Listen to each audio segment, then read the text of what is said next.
When I was a kid, I used to write movie scripts and I used to submit them to producers. I would get rejection letters saying, thank you very much, but no thank you. I got very lucky in my journalism career and worked for some pioneers, male and female, and watching how they exercised power and how they ran newsrooms and how they interacted and developed people made me want to do that. And I came to value the whole issue of being consistent and being fair and being ethical in the journalism that I do. He always wanted you to reach just a little bit higher, whether that was the newspaper or you as an individual, whether it was a story that wasn't, you thought was perfect and he knew could be just a little bit better. He would push all of us to achieve more than we thought we could. I've never felt more challenged as a journalist, but I've also never felt more appreciated as a journalist, and he just had that knack of pushing us, but letting us know he appreciated the work that we were doing. Greg is a very good spiritual leader. People want to follow Greg. People will follow Greg anywhere because he's an emotional leader. And when Greg is running a newsroom,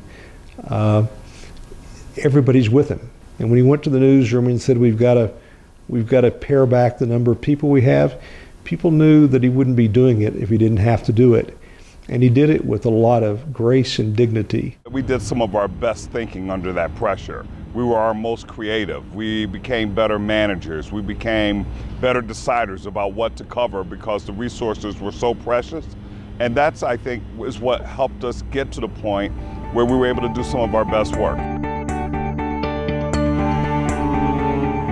One of the things that really was the hallmark of our coverage was the ability of our reporters and photographers to find their way to the most devastated areas despite roadblocks and police presence to keep folks out because of looting and other things. But their commitment to telling the story really stands out.